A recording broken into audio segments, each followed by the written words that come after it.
Good morning students. आज जो है हम आपके जो फर्स्ट चैप्टर इंग्लिश में करने वाले हैं। इंग्लिश ग्रामर में सबसे पहले हम करेंगे, क्योंकि आपकी जो गेट बोर्ड है उसमें ज़्यादा जो क्वेश्चन है एग्जाम में वो आपके जो है ग्रामर में से आएगा। तो ग्रामर करते हैं, तो जो फर्स्ट चैप्टर है हम वो करेंगे। आपका जो फर्स्ट चैप्टर है वो दे रखा है इंट्रोडक्शन। आपको बेसिक जो है ग्रामर की जो टॉपिक्स हैं उसके बारे में पहले आपको इंट्रोडक्शन दिया है। सो फर्स्ट आपको बताया है लैंग्वेज।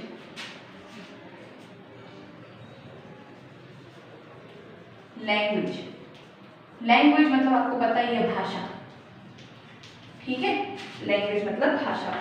तो लैंग्वेज क्या होती है कि ऐसी चीज, ऐसा मीडियम जिससे आप किसी को अपने थॉट्स, अपनी फीलिंग्स कुछ भी एक्सप्रेस कर सकते हैं और उनके थॉट्स, उनकी फीलिंग्स, उनके विचारों को आप समझ सकते हैं, ठीक है।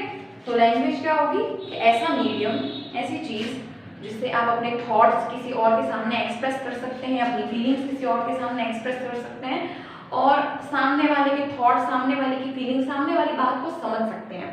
तो वो क्या होती है? लैंग्वेज होती है, ठीक है। किसी की अपनी बात को किसी और को समझाना और उसकी बात को समझना, ये किसके थ्रू हो पाता है? लैंग्वेज के थ्रू होता है, भाषा के थ्रू हो पाता है। लैंग्वेज के आपके दो टाइप होंगे, ठीक है। First is oral and second is written, है ना। तो जो ऑरल मतलब बोल के, हम किसी को बोल के अपनी फीलिंग्स बताते हैं, अपनी थॉट्स बताते हैं, या अपना जो कोई भी आइडिया है वगैरह कुछ भी उसके सामने रखते हैं, अगर मुंह से बोलते हैं, ऑरली करते हैं, तो उसको बोला जाता है ऑरल लैंग्वेज। लेकिन अगर हम ऐसा और मुंह से बोल के नहीं, हम लिख के बताते हैं, जैसे लेटर लिख दिया या कोई सर्कुलर दे दिया, कोई ईमेल भेज दिया है, तो ये सब जो है अगर रिटन में हम उनसे कोई भी बात करते हैं, एक्सप्रेस करते हैं अपनी बातों को और अपने जो थॉट्स हैं उनको रिटन में होता है, तो उसको बोला जाता है रिटन लैंग्वेज। तो दो तरीके की लैंग्वेज होगी, ऑरल लैंग्वेज और दूसरा होगी रिटन लैंग्वेज। फिर यहाँ पे आपके दे रखा है second is grammar. Second is grammar. अब यहाँ पे ग्रामर क्या करता है? आपकी हेल्प करता है लैंग्वेज को अच्छे से समझने के लिए। आप लैंग्वेज को अच्छे से समझ सकें, आप लैंग्वेज को अच्छे से यूज कर सकें, उसमें आपकी हेल्प कौन करता है? ग्रामर करता है, ठीक है। ग्रामर में ही आपको सारा नॉलेज मिलता है, कौन से वर्ड को कब यूज करना है, कहाँ यूज करना है, कैसे यूज करना है, ये सब आपको कौन बताता है? ग्रामर बताता है। तो ग्रामर क्या करता है? आपको लैंग्वेज को अच्छे से यूज करने में और उसको समझने में हेल्प करता है, ठीक है। यूज एंड अंडरस्टैंड लैंग्वेज, उसमें आपकी हेल्प करता है, ठीक है। तो ग्रामर आपकी हेल्प करता है। फिर इसके बाद में थर्ड आपकी होता है लेटर्स। लैंग्वेज के अंदर जो लेटर्स होते हैं, अल्फाबेट्स, ठीक है ना, अल्फाबेट्स। तो आपकी जो इंग्लिश लैंग्वेज है, इंग्लिश लैंग्वेज के अंदर आपके टोटल कितने अल्फाबेट्स हैं? 26, ABCD, है ना, वो अल्फाबेट्स होते हैं, उसको लेटर्स बोला जाता है। तो टोटल कितने हैं? 26 लेटर्स हैं। 26 लेटर्स हैं, उसमें भी आपके टाइप्स हो जाते हैं। आपके अल्फाबेट्स के लेटर्स के टाइप्स होंगे। फर्स्ट होता है वोवेल, फर्स्ट होते हैं वेवल्स, दूसरे होते हैं कॉन्सोनेंट्स, है ना। तो वोवेल आपके कौन से होते हैं? A, E, I, O, U, ये होते हैं आपके वोवेल्स। और दूसरा Y जो है ना, ये सेमी वोवेल है, पूरा वोवेल नहीं है, सेमी वोवेल है, ठीक है। Y जो है वो सेमी वोवेल होगा, पूरा वोवेल नहीं है, और बाकी ये सारे जो है वोवेल्स हैं। इनके अलावा जितने भी अल्फाबेट्स हैं इंग्लिश लैंग्वेज में, वो सारे कहलाते हैं कॉन्सोनेंट्स। जैसे फिर B आता है, C, D, G, H, etcetera etcetera, ये सारे क्या होते हैं? कॉन्सोनेंट्स होते हैं। अदर जितने भी हैं वो सारे होंगे आपके कॉन्सोनेंट होंगे। ये तो सारे आपके वोवेल है, वो सेमी वोवेल है, अदर जितने भी हैं वो कॉन्सोनेंट्स हैं।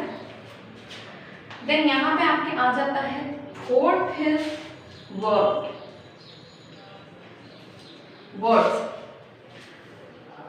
जो लेटर्स होते हैं, इन लेटर्स को जोड़ के एक मीनिंगफुल कुछ बनाई जाए, स्पेलिंग बनाई जाए, जिसका कुछ ना कुछ मीनिंग निकलता हो, तो उसको हम कहते हैं वर्ड, ठीक है। लेटर्स को जोड़ के आपस में कुछ बनाया है, लेटर्स का ग्रुप बनाया है जिसका कुछ ना कुछ मीनिंग निकलता हो, जैसे बुक। ठीक है, इसमें हमने क्या किया, बहुत सारे लेटर्स को जोड़ा है, बी को, फिर ओ के को जोड़ा, इनको जोड़ा, एक बना दी स्पेलिंग बना दी। स्पेलिंग का मतलब क्या है, बुक मतलब किताब, इसका कुछ ना कुछ मीनिंग निकलता है ना। तो ये ऐसे जो वर्ड्स होते हैं जिनमें लेटर्स आपस में जुड़ जाते हैं और कोई ना कोई मीनिंग निकलता है, तो उसको हम कहते हैं वर्ड्स। लेटर्स का आपस में जुड़ जाना, फिर कोई मीनिंगफुल चीज बनाना, तो उसको हम कहते हैं वर्ड कहते हैं। जैसे बुक है, फिर रूम है, हाउस है ना। तो ये सारे हमारे क्या होते हैं, वर्ड्स हैं। फिर इसके बाद में आगे है फ्रेजेस। फ्रेज, अब फ्रेज क्या होगा कि हम इसमें वर्ड्स को आपस में जोड़ देते हैं, जो वर्ड्स होते हैं उनको आपस में जोड़ देते हैं। ठीक है, आपस में जोड़ तो देते हैं, ये एक कंप्लीटली हम इनको आपस में जोड़ देते हैं, लेकिन कुछ मीनिंगफुल नहीं समझ में आती है, पूरी मीनिंग समझ में नहीं आती है। मीनिंग तो पता चलता है लेकिन वो कुछ पूरा कंप्लीट नहीं लगता है, अधूरा अधूरा सा लगता है, तो उसको हम कहते हैं फ्रेज। जैसे इन द मॉर्निंग, जैसे इन द मॉर्निंग। अब इन द मॉर्निंग, इनमें हमने वर्ड्स को जोड़ा है, ये इन वर्ड को जोड़ दिया, द वर्ड को जोड़ दिया, मॉर्निंग, इन तीनों वर्ड्स को आपस में जोड़ा, ये हमने बनाया। लेकिन अब इसमें मीनिंग क्या समझ में आ रहा है, सुबह में। अब सुबह में क्या, मॉर्निंग में क्या, कुछ कंप्लीट मीनिंग नहीं समझ में आ रहा है, तो वो क्या होता है फ्रेज। जो वर्ड्स आपस में जुड़ते हैं उसका कुछ मीनिंग भी निकलता है लेकिन कंप्लीट मीनिंग नहीं होता है, वो कंप्लीट सेंटेंस नहीं होगा, कंप्लीट मीनिंग नहीं होता, तो इसलिए इसको हम कहते हैं फ्रेज कहते हैं। ठीक है, फिर इसके बाद में आगे आता है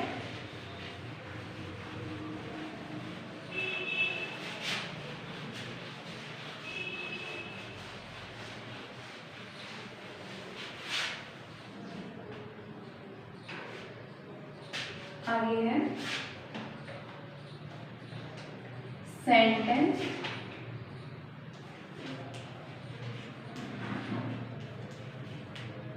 सेंटेंसेस, जैसे फ्रेज में आप वर्ड्स को जोड़ते हैं, आपस में उनको जोड़ लेते हैं, कुछ मीनिंग भी निकलता है लेकिन आधा थोड़ा मीनिंग निकलता है। लेकिन सेंटेंस में आप क्या करते हैं, सेम चीज करेंगे, वर्ड्स को जोड़ेंगे, वर्ड्स को इसमें आप जोड़ते हैं बहुत सारे वर्ड्स को, लेकिन इसमें जो मीनिंग निकलता है वो एकदम कंप्लीट मीनिंग होता है, आपको वो मीनिंग समझ में आता है, एकदम परफेक्ट मीनिंग होता है, कंप्लीट मीनिंग होता है, तो उसको कहा जाता है सेंटेंस। जैसे दिस इज माय रूम, इसमें आपने बहुत सारे वर्ड्स को जोड़ा है, दिस, फिर इज, फिर माय, फिर रूम, सबको जोड़ा। दिस मतलब यह, इज मतलब है, माय मतलब मेरा, रूम मतलब कमरा। ठीक है, इन सबको आपस में जोड़ दिया है, फिर इसको आपस में जोड़ा है ना, तो एक सेंटेंस पूरा कंप्लीट समझ में आ रहा है कि यह रूम मेरा है। ठीक है, समझ में आ रहा है ना कि ये रूम मेरा है, तो पूरा सेंटेंस समझ में आ रहा है कि सेंटेंस क्या बोलना चाहता है। तो जब समझ में आता है तो उसको हम कहते हैं सेंटेंस। ठीक है, कंप्लीट अगर मीनिंग होती है, वर्ड्स को जोड़ने पे पूरी कंप्लीट मीनिंग निकलती है, तो उसको हम कहेंगे सेंटेंस, है ना। तो ये हो गए आपके सेंटेंस। अब यहाँ तक आपको मैंने समझा दिया कि क्या क्या चीजें होती है बेसिक जो है आपके ग्रामर के अंदर। जैसे लैंग्वेज होता है, ग्रामर होता है, लेटर्स होते हैं, देन वर्ड्स होते हैं, फ्रेजेस होते हैं, सेंटेंसेस होते हैं। अब हम यहाँ पे देखेंगे काइंड्स ऑफ सेंटेंसेस, सेंटेंसेस के टाइप्स देखेंगे।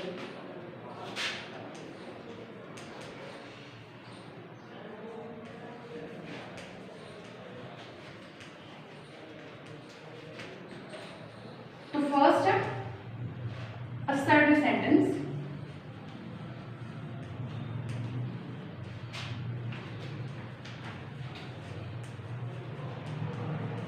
assertive sentence एक जो नॉर्मल सेंटेंस होता है, नॉर्मल सेंटेंस होना, डिक्लेरेटिव सेंटेंस मतलब जिसमें हम कुछ ना कुछ डिक्लेयर कर रहे होते हैं, कुछ बता रहे होते हैं, जिसके पीछे हम फुल स्टॉप लगाते हैं, तो उसको assertive सेंटेंस कहा जाता है। जैसे Mohan is a good boy, Mohan is a good boy, मतलब इसमें हम कुछ चीज बता रहे हैं, ना तो हम इसमें कोई क्वेश्चन पूछ रहे हैं, ना तो किसी तरीके का कोई क्वेश्चन है, ना ही किसी तरीके का कोई ऑर्डर है, ना ही किसी तरह की कोई रिक्वेस्ट है, बस एक डिक्लेरेटिव सेंटेंस है, इसमें हम डिक्लेयर कर रहे हैं Mohan is a good boy, Mohan एक अच्छा लड़का है। ठीक है, एक नॉर्मल सेंटेंस हुआ, तो ये क्या हुआ, असर्टिव सेंटेंस हुआ। हमेशा असर्टिव सेंटेंस के पीछे क्या लगता है, फुल स्टॉप होता है, हमेशा क्या लगेगा, फुल स्टॉप ही लगेगा, ये इसकी खासियत होती है। फिर दूसरा है इंट्रोगेटिव सेंटेंस।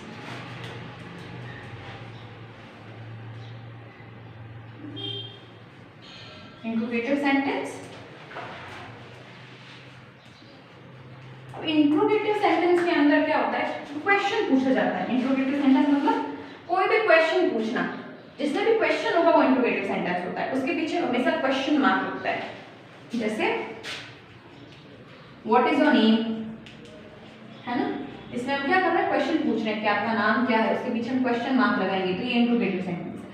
और दूसरा इंट्रोगेटिव सेंटेंस कैसे बन सकता है, हेल्पिंग वर्ब को आगे लेके, जैसे इज दिस द पेन, इसमें हमने क्या किया, हेल्पिंग वर्ब को आगे ले लिया, इज को आगे ले लिया, दिस को पीछे ले लिया, इज दिस अ पेन, कि क्या यह पेन है, तो ये भी इंट्रोगेटिव सेंटेंस है, और इसमें हम क्या कर रहे हैं, क्वेश्चन पूछ रहे हैं। दूसरा है third imperative sentence.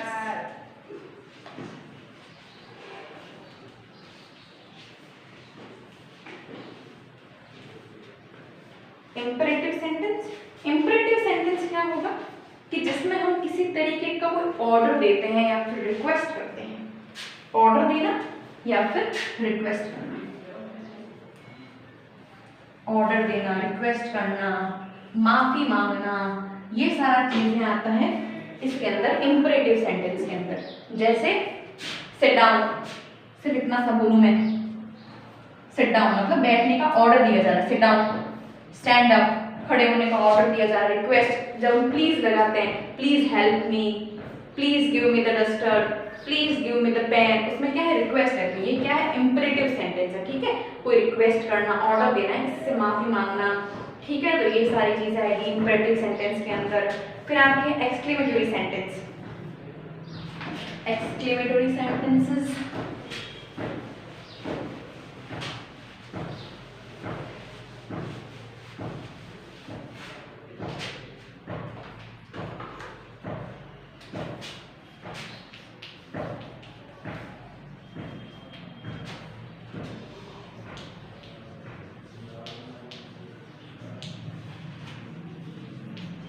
Exclamatory sentences जो आपके कोई जॉय, जैसे अभी हमने देखा था, तो क्या था कि जॉय प्रेजेंट करना, जॉय, वरी, ठीक है, जॉय, वरी, ग्रीफ, दुख, मतलब खुशी, वरी, वंडर, एक्साइटमेंट, ग्रीफ, ये सारी चीजें हम किसी सेंटेंस में प्रेजेंट करते हैं, खुशी प्रेजेंट करते हैं, बहुत ज्यादा खुशी, बहुत ज्यादा एक्साइटमेंट, बहुत ज्यादा ग्रीफ, दुख, चिंता, वंडर, ये सब चीजें हम जब प्रेजेंट करते हैं, एक्सप्रेस करते हैं किसी सेंटेंस के अंदर, तो एक्सक्लेमेटरी सेंटेंस होते हैं। जैसे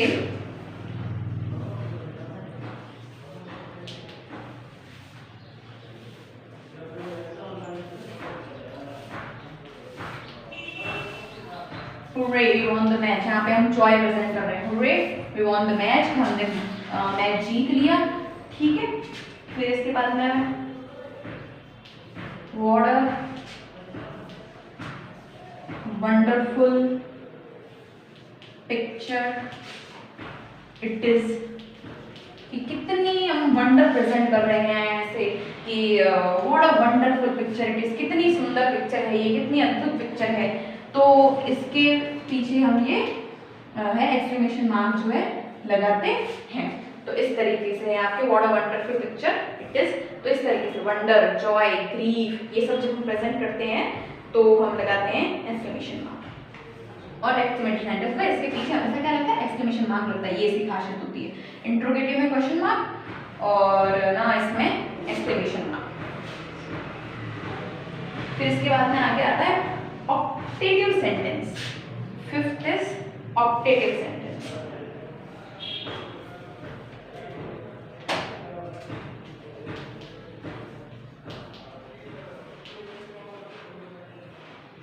ऑप्टेटिव सेंटेंस किसी को कोई शुभकामना देना, शुभकामना देना, गुड लक विशेष देना, अच्छी विशेष देना, तो वो क्या होता है ऑप्टेटिव सेंटेंस होता है, जैसे all the best for exams, है ना। फिर बेस्ट ऑफ लक कहते हैं, best of luck, may God bless you, ठीक है ना, ये सब, मे ही लिव लॉन्ग। तो मतलब इसमें हम शुभकामनाएं देते हैं कि आप भगवान आपकी उम्र लंबी करे, और मे गॉड ब्लेस यू मतलब भगवान आपके ऊपर आशीर्वाद रखे, ऑल द बेस्ट मतलब सब कुछ अच्छा हो, बेस्ट ऑफ लक मतलब कि आपका लक अच्छा हो। तो इस तरीके से हम जब शुभकामना देते हैं, किसी को अच्छे विशेष देते हैं, तो वो जो है आपके कहलाते हैं ऑप्टेटिव सेंटेंसेस। तो आज हमने कर दिया ऐसा, जो बेसिक इंट्रोडक्शन था वो, और जो काइंड्स ऑफ सेंटेंसेस थे वो। अब जो कल जो नेक्स्ट वीडियो होगा उसके अंदर हम करेंगे टेंसेस, उसके अंदर हम पढ़ेंगे टेंसेस। तो आज के लिए इतना ही, थैंक यू।